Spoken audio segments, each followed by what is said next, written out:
Here's the rest of my video of how I got into professional wrestling. Um, I left off in about the year 2000 when The Rock was really starting to burst onto the scene. You know, Stone Cold Steve Austin was away on his sabbatical, dealing with his neck issues, and The Rock really took the WWF to another level. Here you got a guy who we didn't think in our right minds could eclipse Stone Cold Steve Austin in merchandise sales. We didn't think that The Rock can eclipse Steve Austin in being the man in the WWF. Because Stone Cold Steve Austin never wanted to give up his spot.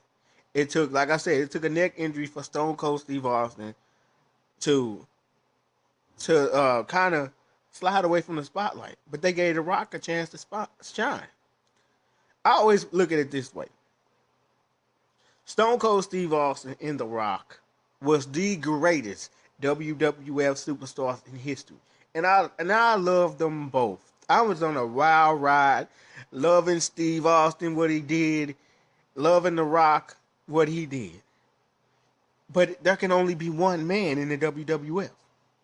And I was just taking all this energy in, just just loving the WWF. That's what being a wrestling fan is about. Loving the WWF, loving what you see in the ring, loving what you see on TV, loving what they was giving you. But that's something that we can't get today. And then it just wasn't Stone Cold or The Rock. It was Taker. It was Kane.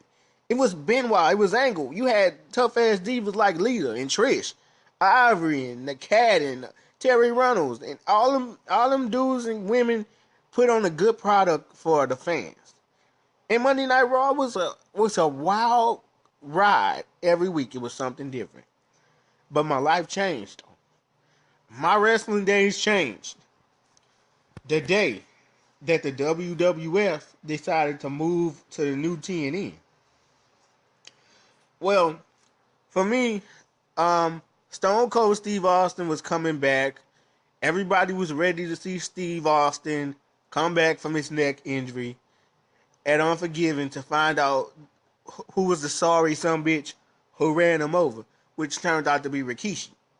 Stone Cold was on his way back to action.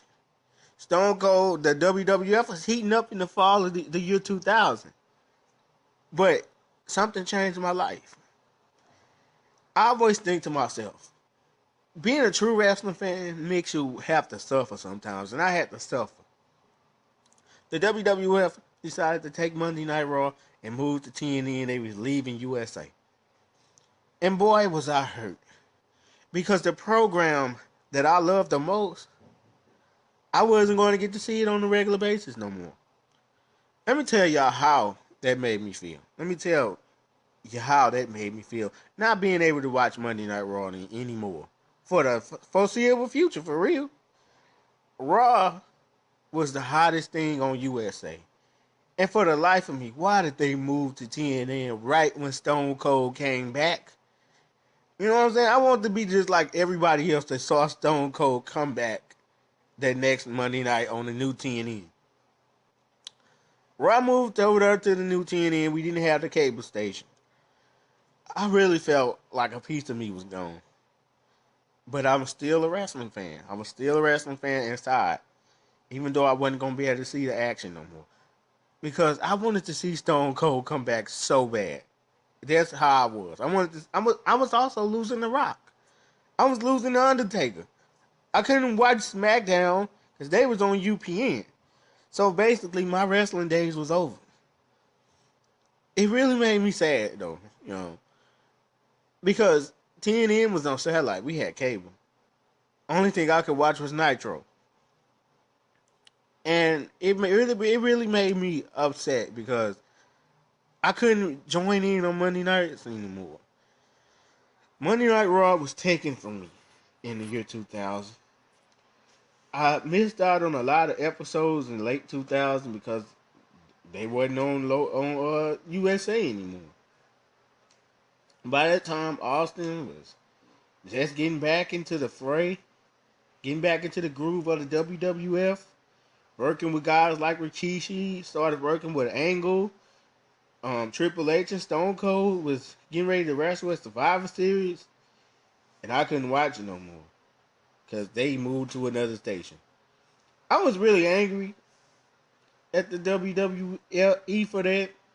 I don't know why they moved over there to the new TNN. I don't know why they left USA. But I know a lot of people felt like that too.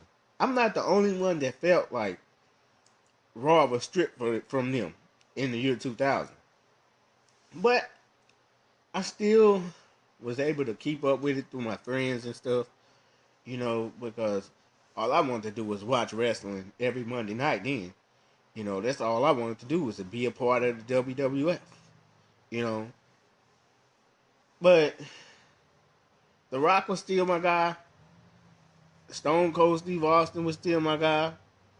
The Undertaker was still my guy. I appreciate the business in professional wrestling. I appreciate being able to be a part of such great stuff, you know. And there's a lot of things that kids don't understand today. When we was growing up, we had to suffer because I wouldn't have grown up. I was a child, you know. You have to suffer before things get better, you know. And by me losing something that I loved, that I cared about, that I absolutely adored, it really hurted me, you know, because I related to Stone Cold in a way that but people used to bully me. And when I got bullied at school, I would think about what would Steve Austin do in this situation? Would he open up a can of whoop ass? Would he stomp a mud hole in somebody's sorry ass? Would Stone Cold Steve Austin kick the crap out of somebody's living ass? That's what Stone Cold did. He kicked ass. And when people used to tease me at school, I just think about what would Stone Cold do? What would Stone Cold Steve Austin do? Then when I would come home and I would watch Austin and think about, I want to be like that dude when people bother me. Because Stone Cold Steve Austin didn't take no shit off of nobody. Everybody knows. When that glass popped, when Stone Cold Steve Austin would come to that ring and stomp a mud hole and whoop somebody's ass and drink a beer, that was the most relatable thing in the world. And Stone Cold will always be the greatest wrestler who ever stepped foot in a WWE ring. You can give me John Cena, you can give me Batista, you can give me all them cats. But there was only one Stone Cold Steve Austin. And they taught me, he wanted me want to kick somebody's ass too. But I always say this, Stone Cold was 1A and The Rock was 1B. They was so almost so much alike. That these two was on the top of the wrestling business.